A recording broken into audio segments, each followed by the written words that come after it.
Hola, hola, muy buenas noches, ¿cómo le va a todos ustedes?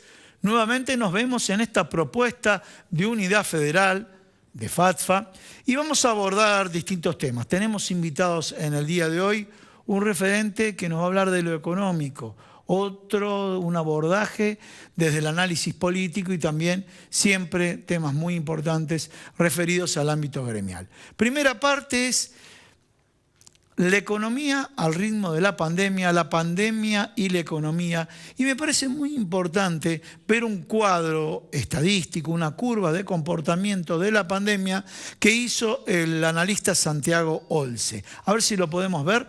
Las imágenes de Santiago Olce, y ahora los vemos en el final de la pantalla, por ejemplo, nos muestra el nivel de ocupación de las unidades de terapia intensiva en la República Argentina. ¿Qué es lo que estamos viendo? El pico que estuvo aproximadamente en julio del año pasado fue de 8.000 personas en terapia intensiva y llegamos a tener un pico en esta variante Omicron junto con la variante Delta de 2.945 contagios y empieza a descomprimirse las unidades de terapia intensiva en 2.537 y a ver si podemos pasar a la próxima imagen.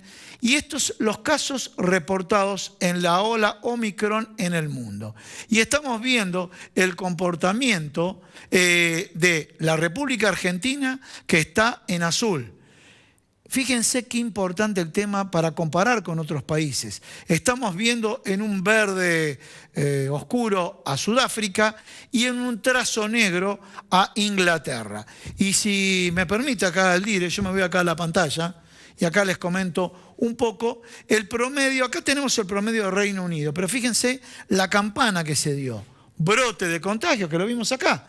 Todos los que encontramos en el trabajo, familiares y demás, con contagio y una caída. Esto es Inglaterra. Vamos a Sudáfrica. En verde lo mismo, un brote de contagios y una abrupta caída. Y ahora vamos a la República Argentina. Tenemos acá el periodo, ¿sí? Ya cerrando para las fiestas, el brote de contagio los primeros días, o sea, durante el mes de enero. ¿Y qué es lo que está pasando en el mes de febrero? Bueno, primera reflexión. Ojalá que este comportamiento, estas curvas y las nuevas variantes con la pandemia no generen este tipo de impacto. Impacto que influye a nivel económico. Economía que tiene varios frentes abiertos en nuestro país. Por un lado, todo el proceso de renegociación de deuda con el Fondo Monetario Internacional, donde hay internas en la oposición, internas en el oficialismo. Por otro lado, el viaje del presidente de la nación, tanto a China como a Rusia, diciendo nosotros tenemos predisposición de intercambio comercial con todos los países, no únicamente con Estados Unidos. Porque hubo una lectura ahí sobre un comentario que hizo el presidente de la nación, en donde parecía, o algunos quisieron interpretar que quería despegarse de Estados Unidos y salió a aclarar el presidente de la nación que esa no era la intención, sino decir, estamos trabajando con los principales actores económicos del mundo. En este contexto, en este esquema, vamos ahora sí a un corte y comenzamos con el análisis político en instantes acá en Unidad Federal. Bueno, ahora sí, dijimos que vamos a hablar de política y estamos con un analista, y me refiero a Ramón Prades. Ramón, bueno, un placer que estés por primera vez acá en el programa. Contanos un poco, bueno, cómo estás viendo el escenario y si querés el escenario político, comenzamos primero por el viaje del presidente de la Nación y vamos de alguna manera desfragmentando hasta el momento de hoy cómo se da el escenario. 2022, ¿no? Bueno, muchas gracias por invitarme, espero que no sea la última. En principio no hay que tenerle miedo a decir la verdad. Y como analista hay que tratar de ser criterioso y no subestimar a la gente. La gente sabe cómo está, sabe de dónde venimos y yo creo que lo que hay que hacer es explicarle hacia dónde queremos ir. El ministro Guzmán el otro día cuando anunció el preacuerdo, esto es importante entender, ¿no? El preacuerdo con el fondo, todavía no hay un acuerdo celebrado, no está firmado, no está homologado por el Congreso donde se va a discutir, insistió con una palabra que es la que viene insistiendo desde que asumió el gobierno de Alberto Fernández, que es intentar tranquilizar la economía, darle un sendero de previsibilidad. Este canal yo sé que se ve mucho en el interior de nuestro país, que es un programa federal, y en el interior están muy acostumbrados a producir, al trabajo, a la senda del crecimiento, saben que todos los días sale el sol de un lado y se pone del otro. Eso es lo que yo creo que está intentando generar el gobierno, darle estabilidad, darle previsibilidad a la economía. Es muy difícil en un país acostumbrado a tantos tumbos. Entonces, lo que se está intentando después de una deuda totalmente irresponsable que dejó el gobierno anterior, dicho inclusive por candidatos y por segmentos y sectores del propio exoficialismo, me refiero al gobierno de Macri y de Vidal, es encontrar o recuperar el sendero de crecimiento y de desarrollo. En este viaje lo que hizo el presidente Fernández, que fue una gira histórica, mal que le pese a muchos analistas internacionales. Ayer escuchaba, por ejemplo, a Andrés Cisneros, ex vicecanciller de la Argentina, que decía, bueno, este no es el momento para hacer una gira a Rusia y a China. Y ponía el caso de Ucrania y después, cuando dijo de China, dijo, bueno, el problema es Taiwán. El problema con Taiwán tiene 50 años. Entonces, claro, con ese criterio nadie podría ir ni a China, ningún lado. Ni a ningún lado. Y vemos que estuvo Macron el otro día. Es decir, son giras muy importantes porque le permiten a la Argentina volver a recuperar su capacidad de inserción inteligente en el mundo. Y le permite también empezar a ser acreedor de algunas inversiones que nosotros necesitamos. Vuelvo al concepto que te decía recién de previsibilidad, ¿no? Digo, levantarse todos los días y saber qué pasa con el peso, qué pasa con el dólar, qué pasa con la tasa de interés. Bueno, la Argentina necesita, como el maná del cielo, inversiones extranjeras, necesitamos dólares. Es un insumo con el cual no se puede ni tener agua en la canilla. Es decir, hasta los productos para potabilizar el agua tienen componentes importados con los cuales la Argentina requiere dólares. Entonces, para después ir desgranando, como vos decís, ¿no? Este acuerdo con el FMI no es ni bueno ni malo, es inevitable y necesario. Bien. ¿Te puedo interrumpir acá? Sí, claro. La gente se va a preguntar, bueno, estamos con un escenario de inflación alto, de pobreza significativa. Este acuerdo, este viaje y demás, ¿puede generar en el corto plazo algún resultado que sea satisfactorio en términos de intercambio? Sí, puede generar, te respondo de forma directa, se celebró un acuerdo marco con China de 23.000 millones de dólares. Es mucha plata. Lógicamente, son acuerdos que, ahí vos dijiste una palabra que es clave para lo que es la Argentina, ¿no? En el corto plazo. Nosotros somos un país desesperado por el corto plazo y yo entiendo a la gente que nos está mirando ahora, que le aumenta la luz, el gas, la nafta, necesita que en el corto plazo haya algo, un centro. Tirame un centro, le dice a la política, ¿no? Bueno, yo creo que esos centros en algún marco van a estar. Quizás me parece que el gobierno está intentando encontrar el sendero de la baja de inflación. Yo creo que es el gran problema de la Argentina. Y hay algunas inversiones que ya son muy concretas. Por ejemplo, Xiaomi anunció el otro día una inversión en Tierra del Fuego para empezar a construir teléfonos en la Argentina. Bien. O, por ejemplo, inversiones en energéticas. Bien, perfecto. Bueno, sí. Dijimos, hablaste recién de las energéticas. Por ejemplo, un tema estuvo el gobernador de Catamarca, hablaron del litio. El litio viene instalado como tema desde hace mucho tiempo y demás. Y bueno, generalmente los procesos mineros son procesos de largo plazo, ¿no? Por eso, más allá que es importantísimo la reunión tanto en Rusia como en China, y como dijiste, inflación, más pobreza, están todos monitoreando a ver qué se puede, ¿se puede fraccionar esa inversión, algo que tenga impacto ahora, en este momento? Sí, hay muchas inversiones que te digo que empiezan a venir ya mismo. Bien. Cuando yo te hablaba recién de Xiaomi son 2 meses. Bien. Y si bien la cadena productiva tarda en llegar... El proceso, obviamente. El proceso productivo tarda en llegar, pero eso es un riesgo para la empresa que invierte. Seguro. La inversión directa para estabilizar el dólar, no me quiero poner muy técnico y aburrido, pero es inmediata. Digo, si una empresa o un país extranjero invierte 1.000 millones de dólares directos, enseguida eso fortalece la reserva del Banco Central, que es un problema enorme si nosotros queremos justamente de vuelta darle estabilidad. Porque el problema de la deuda en la Argentina, o del déficit fiscal, o del corset monetario, es la consecuencia. Es como hablar de la fiebre, la consecuencia.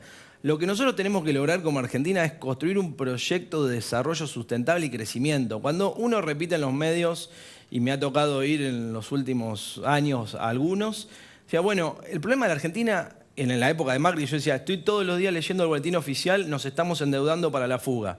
Y nadie nos daba bola, porque convengamos que parte de este acuerdo se firmó con muchos sectores que hoy están en el oficialismo. No hay que desentenderse. Yo cuando escucho algunas opiniones que dicen este acuerdo es ilegítimo, es ilegal, como si fuera una dictadura el gobierno anterior, que a mí no me gustó, pero tenía toda la legitimidad del Estado de Derecho, y las 3/4 partes de la Cámara de Diputados y 2/3 de senadores levantaron la mano y aplaudieron y votaron el acuerdo. Es decir, la Argentina tiene continuidad jurídica como el resto de las naciones, y es un crédito que tomamos, que no me gusta. Ahora, el problema del crédito es anterior, que es el problema de no encontrar, yo le llamo, si vos sos futbolero lo vas a entender, ¿a qué jugamos? ¿Viste? La escaloneta juega algo, la toca mucho, mantiene la pelota y después intenta atacar.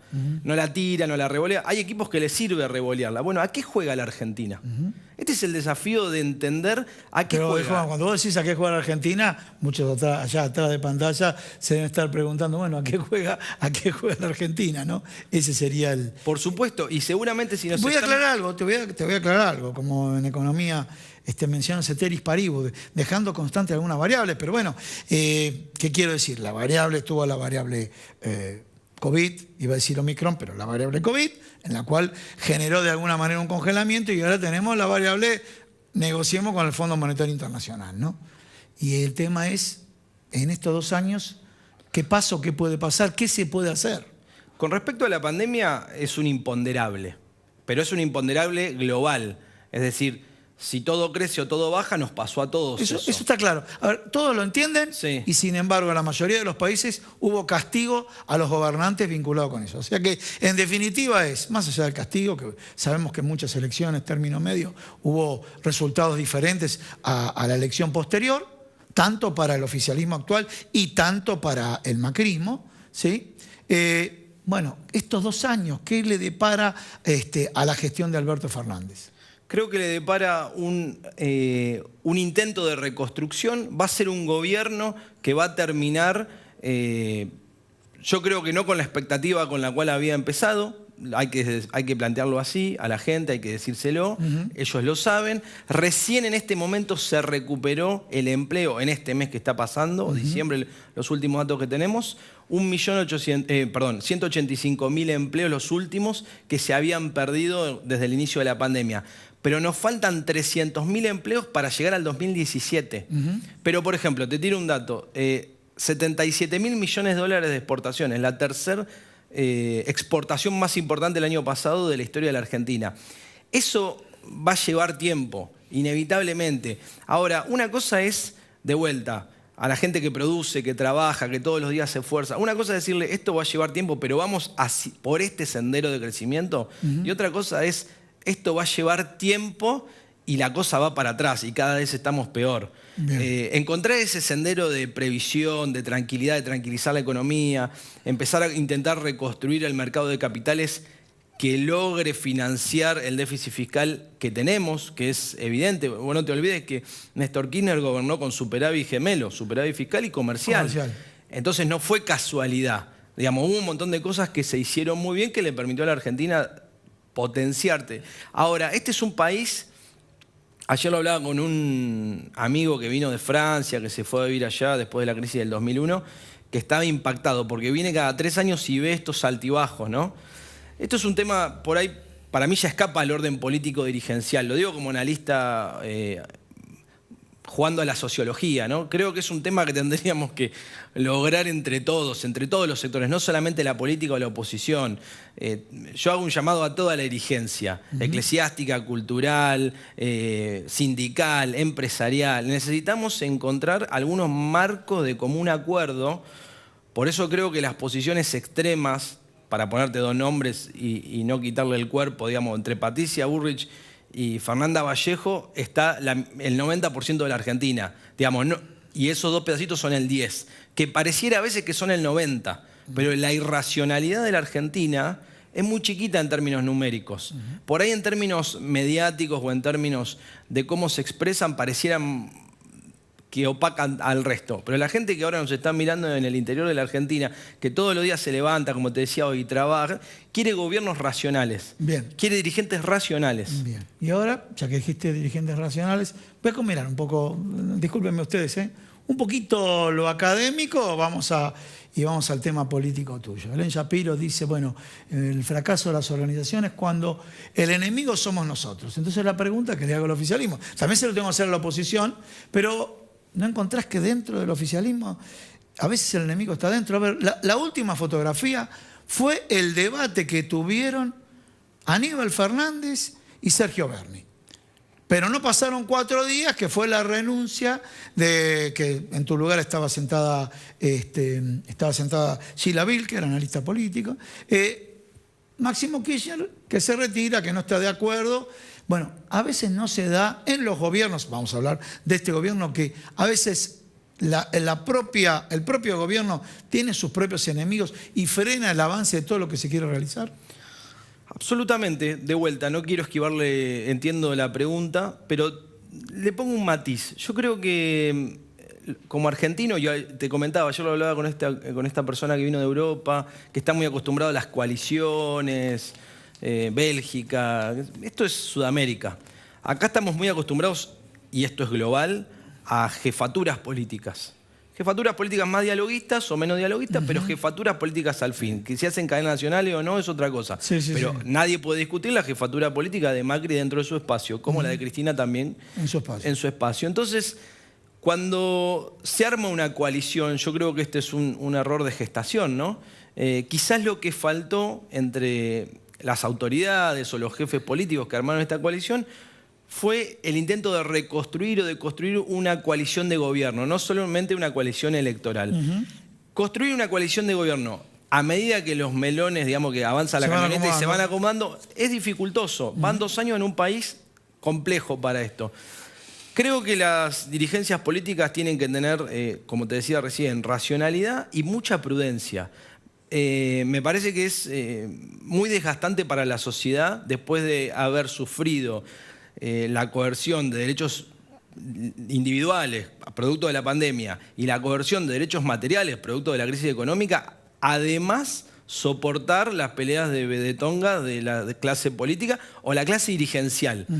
Porque yo creo... Está en gobierno y oposición, me toca el gobierno porque, a ver, la lupa ¿dónde va? Quien gestiona. La lupa siempre va dirigida a quien gestiona. El que tiene intenciones de decir, bueno, yo apoyo a la oposición, hace silencio ahora, pero está viendo también que hay movimientos muy disímiles, ¿no? Pregunta, ¿no será cuestión, y cerramos con esto, no será cuestión que de pronto en la República Argentina no tenemos la cultura de coalición? Y yo, por ejemplo, para los cinéfilos, les recuerdo en Netflix Borgen, ¿no? Donde dicen, no, el Partido Verde quiere tal cosa, el otro quiere tal otra, y tienen que resolverlo. Y acá parece que, porque la misma coalición, cuando gobernó Mauricio Macri, el mismo radicalismo dice, nos dejaste pintado, ¿no? Por eso digo, ¿será que no hay cultura de coaliciones? Muy interesante tu pregunta y citás a Dinamarca. No hay cultura de coaliciones porque recién estamos incorporando la cultura de la democracia. Yo tengo 39 años, soy de una generación democrática. Confío en que la generación mía y la que me va a preceder va a ser una generación que pueda construir los grandes acuerdos, los grandes consensos que la Argentina necesita, sin poner debajo de la mesa las diferencias. Me parece que la generación que hoy gobierna en general es una generación todavía muy marcada por esa sensación represiva que nos ha dejado el legado de los diferentes procesos dictatoriales. Hoy esto sería un saldo positivo, hemos podido consolidar la democracia, nadie la discute, nadie discute los derechos humanos en la Argentina. Lo que necesitamos encontrar es un sendero de estabilidad y de crecimiento permanente. Y eso hay que hacerlo. Yo confío, sigo pensando, como dice el presidente, como ha mencionado Cristina, como ha mencionado también en su momento varias referentes de la oposición, como Monzó, por ejemplo, inclusive como Larreta, que es necesaria una gran mesa de marcos de acuerdo. Y después habrá que discutir sobre los márgenes. Ahora, no puede ser, no se puede poner un país a andar si no hay algunas cosas claras. Bien. Eso es inevitable. Bueno, Ramón, muchísimas gracias por estar acá en el programa. Muchísimas gracias a vos. Bueno, después de estar realmente muy rica la charla con Ramón Prades, vamos a un pequeño corte y en instantes vamos a hablar de economía con Leo Anzalone.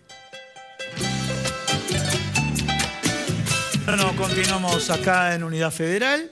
Estamos con el economista Leonardo Anzalone, pero bueno, a veces uno ya tiene internalizado el nombre de Leo Anzalone. ¿Cómo te va? Muchas gracias por estar en el programa. No, gracias por la invitación. Bueno, el tema, hablamos a nivel político, acuerdos, con Ramón Prades hace instantes, pero vamos al tema del Fondo Monetario Internacional, ¿sí?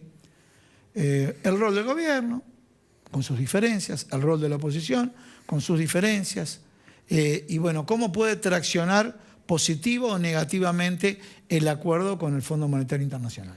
Bueno, en ese punto me parece que lo primero que hay que destacar es que es un buen acuerdo. Digo, voy a hacer la salvedad que hacen todos. Digo, nadie quiere tener al Fondo Monetario en Argentina. Monitoreando. Eso está claro. Al Fondo Monetario lo trajo Macri, no este gobierno. Pero ante esa realidad, esa es la coyuntura que le toca a Alberto Fernández. Me parece que el acuerdo que consiguió es mejor que el mejor acuerdo que podía conseguir. ¿Por qué? Porque la verdad que el Fondo Monetario es el mejor ejemplo de la burocracia. ¿Sí? Todo tiene sus reglas, es muy estructurado. Y si uno repasa los últimos años, los acuerdos que el Fondo Monetario fue firmando con distintos países, no hay acuerdos como el que firmó con Argentina. Digo, esto de que todos los años Argentina puede gastar más en sectores que Argentina considere en este caso que son los sectores que más empujan la economía. Eso no ocurre. En general el Fondo Monetario lo que te dice es no gastes. Entonces me parece que es mejor acuerdo que el mejor que se podía conseguir. Vos vas a tener, creo yo, 2 años con relativa tranquilidad, el 2022, 2023, y vas a tener 4 años y medio en los cuales vos no vas a tener que hacer pagos. Te despeja por 4 años y medio los pagos que tenías que hacer. ¿Puedo interrumpirte ahí? Sí. Todavía no está firmado y demás, pero este tema de que no se puede hacer pago, todavía no se sabe la mecánica, porque a mí lo que me ocupa y me preocupa es decir, bueno, hay un tramo de 4.000 y que diga el fondo, primero depositame 4.000 y después te reintegro 4.000. Y eso puede dejar tecleando al país. No, eso es imposible, porque hoy no tenés 4.000 millones de dólares para pagar. No, pero digo 4.000 como puede ser 1.000 como puede ser 500. A lo que voy que la mecánica que quiere implementar sea, bueno, vos depositame y yo te reintegro. A ver, lo que está preacordado hasta ahora es que antes de que Argentina tenga que enfrentar la obligación de pago... Van los derechos especiales de giro. Exactamente, llega el DEC, que como llega, una nueva deuda para pagar la anterior. Sí, correcto. Lo que se gana, y por eso digo que además es un buen acuerdo, es tiempo para pagar esa deuda que trajo Mauricio Macri. Ahora, vos lo que tenés que empezar a tomar en serio es, ok, ¿qué país queremos?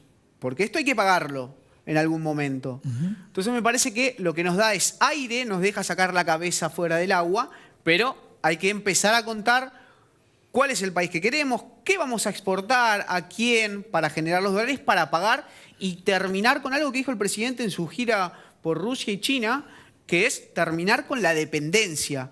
Que, fíjate vos, los economistas estudiamos mucho, la economía latinoamericana habla de la teoría de la dependencia. Bueno, eso es importante. Argentina no puede caer en ciclos de endeudamiento que son los que casi siempre desatan las grandes crisis económicas de nuestro país. Entonces digo, es un buen acuerdo, nos da aire, nos da tiempo, pero eso nos demanda también empezar a mostrar, empezar a ensayar, empezar a contar cuál es el país que queremos y cómo vamos a crecer sostenidamente para poder enfrentar los pagos cuando haya que hacerlo.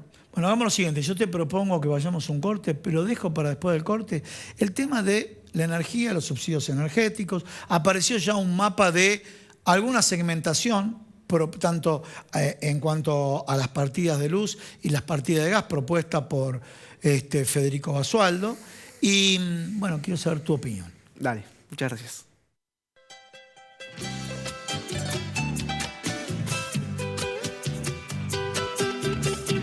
Bueno, ustedes saben, los que se incorporaron ahora en la pantalla, les digo que estamos con Leonardo Anzalone, economista. Habíamos hablado justo antes de, bueno, amenazas y oportunidades del Fondo Monetario Internacional, y ahora el planteo está dado por los subsidios energéticos que viene relacionado, concatenado con el acuerdo con el Fondo Monetario Internacional.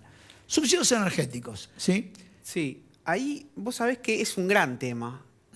Dentro de todo lo que es el gasto público, el segundo servicio, así se llama el nombre técnico, de todo el gasto, el segundo componente más grande es lo que se conoce como servicios económicos, Sí. subsidios. Alrededor del 11% de todo, de todo el presupuesto, el 11% va a subsidios. Alrededor de 700.000 millones de pesos es lo que se subsidia a la luz y al gas. Bien. Eso es mucho más que, por ejemplo, lo que se destina a políticas contra el hambre, Bien. lo que se destina a políticas de lo que se conoce como educación superior, mucho más que políticas destinadas a la vivienda. Digo, es un montón de plata lo que todos los argentinos destinamos a los subsidios energéticos. Y ahí en lo que empieza a jugar es una cuestión que es casi de sentido común. Digo, ¿está bien que se subsidie de la misma forma a todos los deciles de la población? Digo, No, esto estamos de acuerdo contigo. Lo que yo estoy viendo, que hubo cierta demora. Suponete que cuando se implementa la segmentación y el impacto económico de la segmentación, pero se demoró la segmentación. estoy de acuerdo en que se tardó demasiado. ¿Se demoró? Digo, puede ser. ¿Por qué digo esto? Porque hubo cruces entre Martín Guzmán, Federico Basualdo. Perfecto, tenemos diferencias. Te pedí la renuncia, vos dijiste que no renunciás porque uno de la Cámpora y otro no de la Cámpora más. ¿Tenés hecho el trabajo a la segmentación? Y yo por ahora veo un criterio de segmentación, me parece racional, pero todavía básico. Me parece que para la segmentación falta más, ¿no? Definitivamente. Déjame trazarte dos líneas en paralelo. Sí. Digo, cuando uno empieza a ver la historia, si se quiere, de los subsidios, vos ves que a partir de Néstor Kirchner es cuando los subsidios empiezan a tener un volumen muy importante. Sí. Entonces ahí creo que hay que hacer muy rápido dos separaciones. Bien. Esa situación al comienzo permitió que mucha gente, digo, muchos sectores de la sociedad hayan podido tener luz y gas por primera vez. Subsidiarlos. Perfecto, bien. Hizo que mucha gente accediera a eso. Ahora, con el paso del tiempo, esa situación lo que hizo es que se terminó desdibujando un poco. ¿Por qué? Déjame dar un ejemplo, Gus. Los subsidios, lo voy a spoilearlo, digo, los subsidios hoy terminan favoreciendo más a los ricos que a los pobres. ¿Por qué? Porque al ser un subsidio plano, Sí. digo, para todos lo mismo, Sí. beneficia relativamente a aquel que tiene 4 televisores y 2 aires acondicionados que el que solamente tiene un televisor, porque se le subsidia lo mismo. Entonces, en definitiva, recibe relativamente más subsidio aquel que tiene más infraestructura, que tiene más cosas en que gastar la energía. Clarísimo. Entonces, digo, por una cuestión de sentido común, de ideología, de justicia social, hay que segmentar. El que puede pagar la tarifa entera debe pagar la tarifa entera. Ahora, la realidad es que la segmentación planteada a mí me parece que se queda corta. Se queda corta. Vos ahí me parece que hay mucho más. O sea, lo que yo vi hasta ahora fue una segmentación geográfica, ¿no? Exactamente. Una segmentación geográfica. A ver, ¿cómo juegan, y voy a decir ambos en la grieta? Digo ambos. Vamos a hablar de, en este caso, la oposición. ¿Cómo juegan la grieta? No, porque el kirchnerismo quería piletas de natación climatizadas a una tarifa económica. Bien, vamos del otro lado de la grieta. ¿Sí? ¿Qué es lo que pasa? Bueno, lo que pasa es que la oposición quiere tarifas donde desaparezcan los clubes de barrio, que son los que contienen a los pobres y los que están cerca de la droga.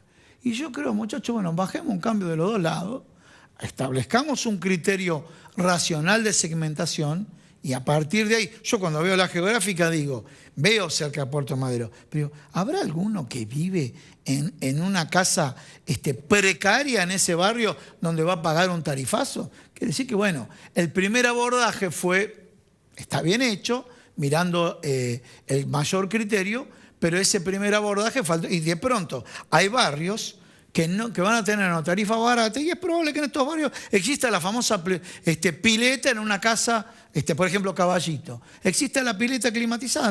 Lo desconozco, pero puede ser que exista. Entonces, vamos para los dos lados. Puede ser que el pobre o el club de barrio que está en Puerto Madero, que de pronto contiene gente que viene, porque uno mira Puerto Madero, pero a 10 cuadras de Puerto Madero, en Constitución, hay muchísima pobreza. Y va en ese club y tiene una tarifa más alta. Por ahí pasa mi abordaje. Estoy absolutamente de acuerdo. Uno no termina de saber si esta presentación de la segmentación es lo mejor que se pudo obtener en función de las discusiones políticas, no lo sé. Pasó un año, por eso... No, pero sí me parece muy importante, es algo que vos decías y que yo hacía alusión al principio. Me parece que, como decía Perón, todo armoniosa, en su justa medida y armoniosamente. ¿Qué quiero decir con esto? Vos no podés tener aumentos de 6.600%. Si no me equivoqué, 6.600% es lo que aumentó Mauricio Macri. Por eso no lo puede pagar nadie, es una locura. Claro. Pero tampoco está bien la pileta, que el que tiene pileta climatizada Digo la pileta porque fue un guión. Exactamente. Yo te doy los dos guiones, de un lado y del otro, el club de barrio y la pileta climatizada. Exactamente. ¿Sí? Porque inclusive, digo, ahí hay que encontrar un puntito. Después metemos a las pymes industriales. No, por eso. Empezamos a hilar más fino, pero para explicarle a la gente por qué había que cortarle la cabeza, era la pileta climatizada. Para explicarle a la gente por qué tiene que estar re barato, era los clubes de barrio que no contienen a la gente. Bueno, ahí hay que encontrar un equilibrio. Claramente la pyme que genera empleo debe tener más estímulos para seguir generando empleo. Digo, más subsidios que contra las grandes compañías, que son las que más luz usan y las que capturan más parte de la renta. Esto es un poco difícil, pero digo, me parece que la segmentación está buena, hace falta trabajarlo. Una de las cosas, un error que no podemos cometer es en decir que el aumento generalizado del 20% es una cuestión que tiene que ver con la negociación con el Fondo Monetario. Esto no es así porque ya cuando se presentó el malogrado presupuesto para este año, en septiembre del 2021, ya se planteaban estos aumentos. Me parece que acá lo que tiene que, respecto al tema de tarifas, insisto, 700.000 millones de pesos, más que lo que se destina al potenciar trabajo, las políticas contra esa comparación que hiciste a mí me pareció... enorme. No quiero adularte, pero me pareció brillante. ¿Por qué digo? Porque en economía es el costo de oportunidad. Entonces vos estás diciendo, el costo de oportunidad es hacer viviendas para los que no tienen vivienda. El costo de oportunidad para los que están en condición de indigencia versus el subsidio. Y realmente es importante, ¿no? Y eso, digamos, son números oficiales del Ministerio de Economía. Vos tenés cuánto se destina a transferencias en subsidios y cuánto es el presupuesto del potenciar trabajo, de las políticas. Digo, es más los subsidios que lo que se destina a educación superior, a las universidades. Bueno, y entra otro elemento, bueno, obviamente, que yo comparto en valores, que es el tema de la educación superior. Pero vamos a este tema. Comparto lo de la educación superior, no me cabe la menor duda. Pero vayamos por la indigencia, vayamos por la pobreza, vayamos por la falta de vivienda. Pues se está discutiendo ahora la ley de alquileres y demás. Ayer escuchaba un debate en C5N, los propietarios con sus argumentos válidos y los inquilinos con sus argumentos válidos, en un contexto donde la economía no acompaña, ¿no es cierto? Pero, bueno, faltan viviendas. Bueno, porque si hay más vivienda, el propietario que especula va a tener menos demanda, y viceversa, ¿no es cierto? Y por otro lado, que no se den cuestiones donde uno no quiere poner en alquiler por los riesgos que trae aparejado su propiedad. Bueno, nosotros desde el CEPEC lo que intentamos fue eso, fue explicar el volumen de subsidios, porque a veces se nos escapa, yo digo 700.000 millones de pesos, bueno, no sé cuánto, la gente puede no saber cuántos ceros son ese número, pero cuando vos lo empezás a comparar con otras cosas, por eso me parece bien la iniciativa del gobierno de segmentar las tarifas, de que el que más pueda, más pague. Falta, bueno, sí, me parece, como hablábamos recién, me parece que es un camino que hay que transitar, pero hoy hay un nivel de subsidios a la energía que es injustificado porque muchos de los que recibimos esos subsidios los recibimos en misma cantidad que los que mucha gente que no tiene laburo y podríamos pagar la tarifa plena. Con ese sobrante que se va a quedar el Estado, ¿qué va a hacer? Bueno, eso tiene que ver con la discusión de la política. Yo soy de los que cree que Argentina tiene que trabajar en serio en achicar su déficit fiscal. Bien. Vos me conocés, no soy un ortodoxo, pero me parece que un déficit fiscal de 3 puntos, como tuvimos en el 2021, sigue siendo alto. Hay que transitar un camino para achicar el déficit, porque achicar el déficit es, en definitiva, y haciendo ordenar las cuentas. Sí, pero digo, simplificando el modelo, es menos inflación. Y menos inflación es menos pobreza. Entonces me parece que este camino es muy saludable, Gustavo. Perfecto. Bueno, muchísimas gracias por haber venido al programa. No, gracias a vos por la invitación. Señores, un pequeño corte. Quédate con nosotros acá, en Unidad Federal. Bueno, continuamos acá en Unidad Federal. Y esta Unidad Federal comienza por la provincia de Río Negro y ya la estamos viendo a Susana Ortubia. ¿Cómo te va? Muchas gracias por estar acá en el programa. Buenas tardes, encantada, un placer. Bueno, estamos acá en el bloque gremial y ella es una referente gremial de la provincia de Río Negro que van a tener elecciones. ¿En qué mes? Nuestras elecciones serían en septiembre, pero vamos a tratar de adelantarlas al mes de julio. Bien, perfecto.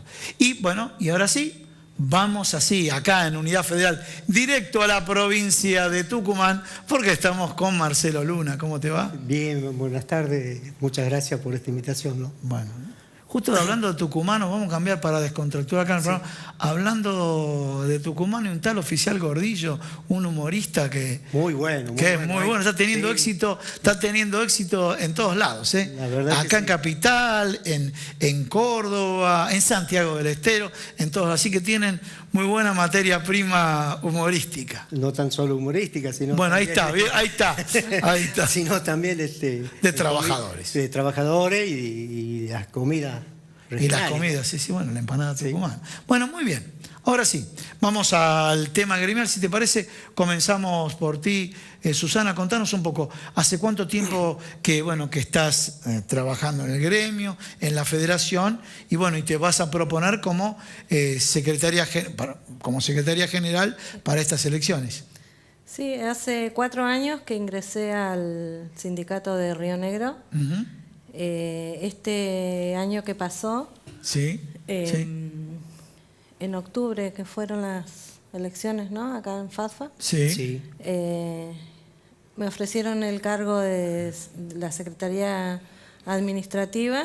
Uh-huh. La verdad que un honor fue para Río Negro, que durante todos estos años había participado solamente desde una vocalía. Uh-huh. Nunca había tenido una participación tan próxima a la federación.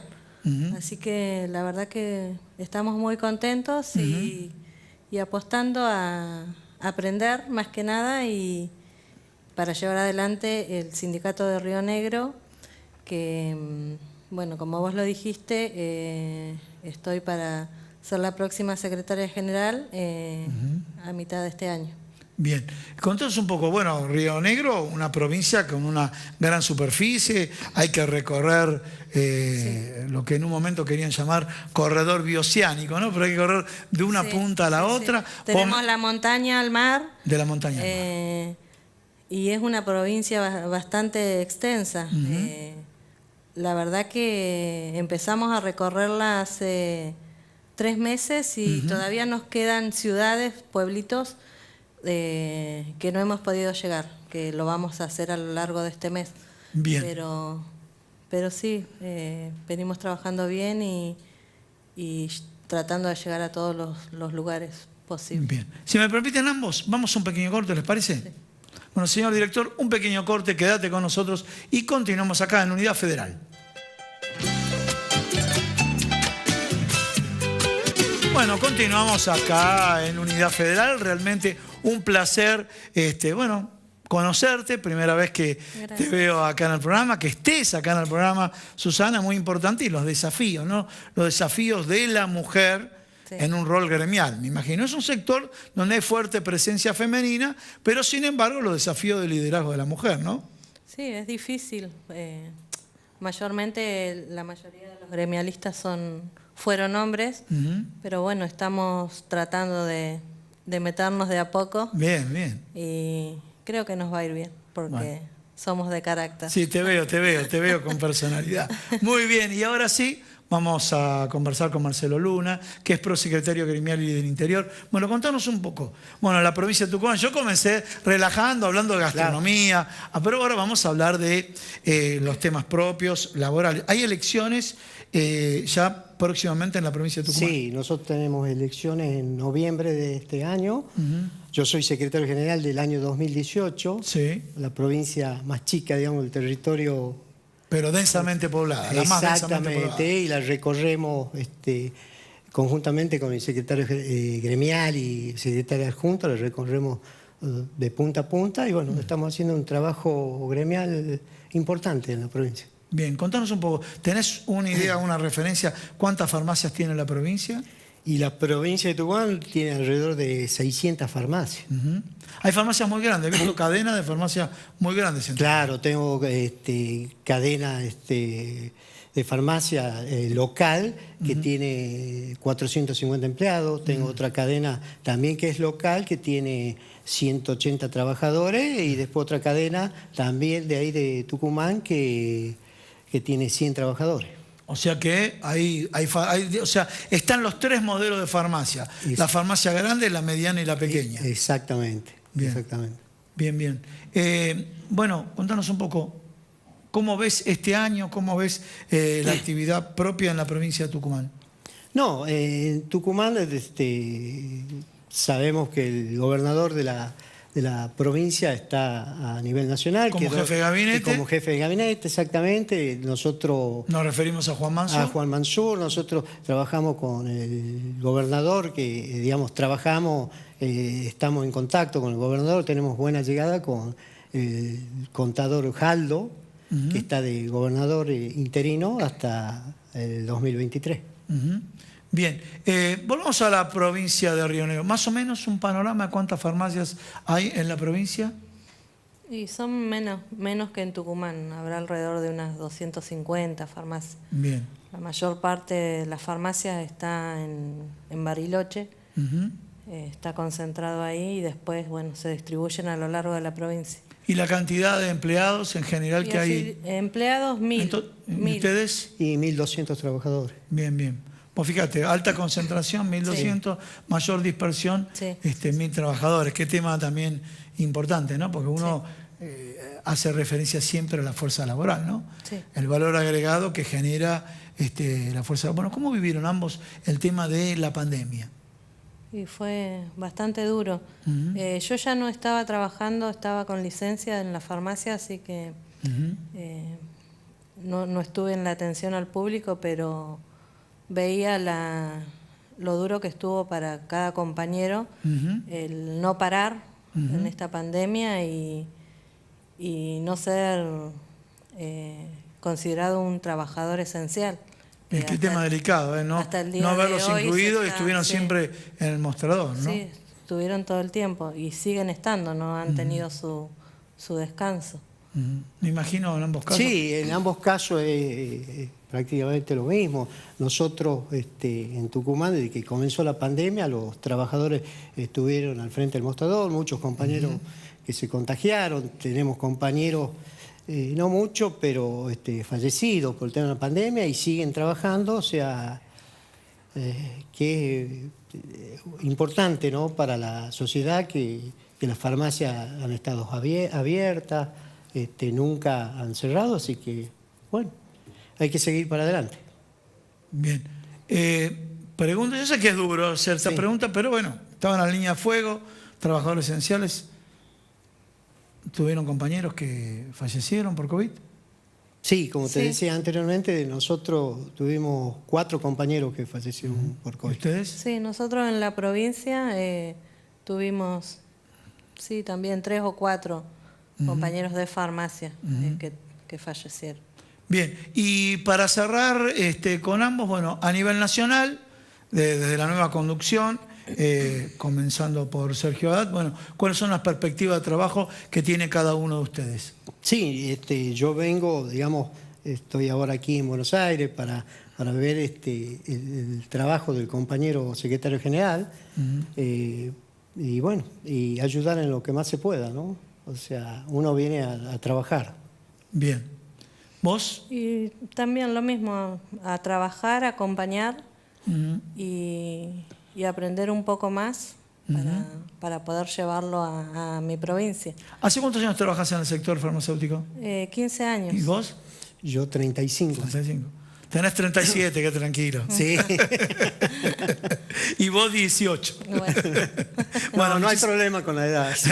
Muchísimas gracias a ambos. Bueno, un placer gracias. que estén acá, porque esta es la misión de Unidad Federal, que estén todas las provincias representadas, bajo la dirección, obviamente, del secretario general, y me refiero Sergio Haddad. Muchísimas gracias. No, gracias a vos y quería agradecerle. Un saludo, por favor, sí, Sí. tiene razón. Quería- Él tomó la iniciativa, hizo muy bien. Un saludo final, mirando a cámara ahí. Bueno. Saluda a toda la gente y a los trabajadores de Quería tu provincia. agradecer, saludar a todos los trabajadores del país de farmacia y Bien. especialmente a los trabajadores de Tucumán. Bueno, muy bien, vos también. Bueno, ya que estamos, también un saludo a todos los trabajadores del país, a los de mi provincia y un agradecimiento a Sergio que nos ha dado esta oportunidad y la verdad que es un placer estar y formar parte de la nueva comisión directiva de FATFA.